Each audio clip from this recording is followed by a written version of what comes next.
ত্রিভুবনের প্রিয় মুহাম্মদ এলো রে দুনিয়ায়।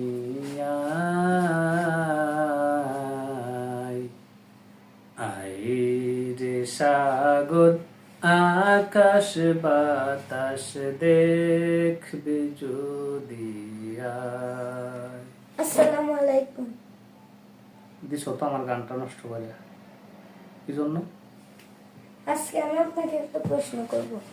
হ্যাঁ, একটা প্রশ্ন করব। কিসের প্রশ্ন? আমি প্রায় সময় দেখলাম অনেক ছোট বাচ্চারা নানা বাড়িতে বা বাজারে অনেকখানে যায়, তখন আমি দেখলাম এই যে কপালের মধ্যে একটা টিপ থাকে কালো কালারের, এটা কি? এটা তো আমি বুঝিনি। এটা তুমি বুঝতেছো না? না। তো এটা বুঝবার সময় তোমার আসছিল না? তুমি যখন আব্বু একটা গান গাইতেছি এই মুহূর্তে ডিস্টার্ব করতা? না, হ্যাঁ? এখন আপনার বলতে। আচ্ছা, তো শুনো।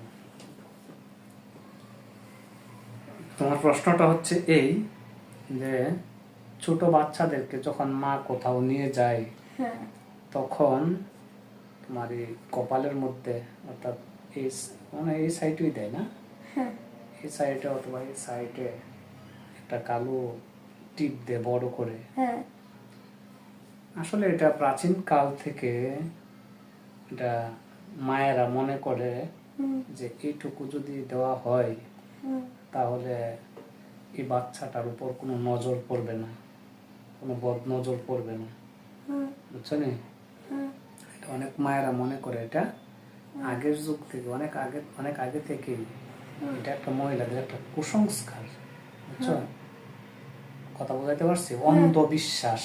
কুসংস্কার মানে কি? অন্ধ বিশ্বাস। মানে এই বিশ্বাসের আসলে কোনো ভিত্তি নাই, বুঝছো নি? কোনো দলিল নাই। এমনিতেই মহিলারা মনে করে যে এখানে একটা কালো টিপ দেওয়া গেলে এই কালোটা দেখে যে কোনো প্রকারের বদ নজর থেকে বাচ্চাটা বাঁচবে, বাচ্চাটা কি বিভিন্ন প্রকার বদ নজর থেকে বেঁচে থাকবে, এটা হচ্ছে তাদের আশা ভরসা, বুঝছো?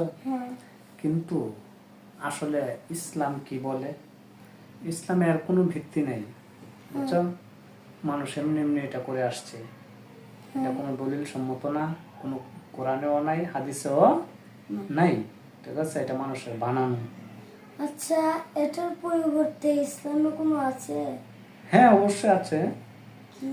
ইসলামে আছে যে বাচ্চাদেরকে নিয়ে যখন বাইরে বের হইবা, ঠিক আছে, তখন নিয়ম হচ্ছে যে কোরআন শরীফের সর্বশেষ সূরা, সূরা নাস আছে না?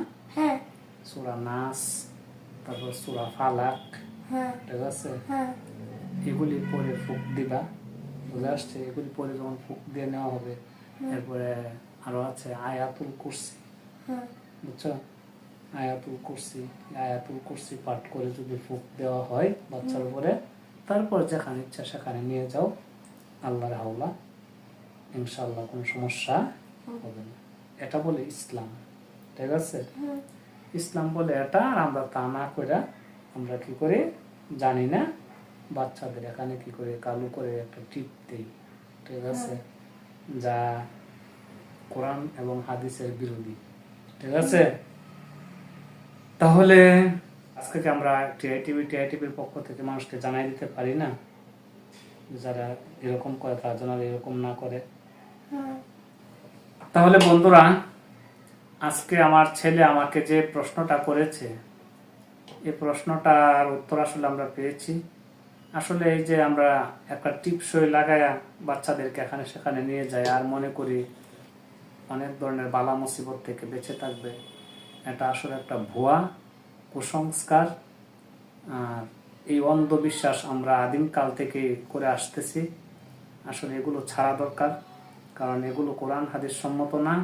সুতরাং আমরা যদি বাচ্চাদেরকে কোথাও নিয়ে যাই, তাহলে বাচ্চার মাকে বলবো যে কোরআন শরীফের সর্বশেষ সূরা, সূরা নাস, এরপরে আরো সাথে পারলে সূরা ফালাক, তারপরে সূরা ইখলাস, এগুলি পরে ফুক দেওয়ার জন্য, এবং সাথে সাথে আয়াতুল কুরসি পাঠ করে ফুক দিয়ে নিয়ে গেলে আশা করি ইনশাআল্লাহ এই বাচ্চার আর কোনো সমস্যা হবে না। তাহলে বন্ধুরা, ভিডিওটা যদি ভালো লেগে থাকে লাইক, কমেন্ট, শেয়ার করেন। আসসালামু আলাইকুম ওয়া রাহমাতুল্লাহি ওয়া বারাকাতুহু।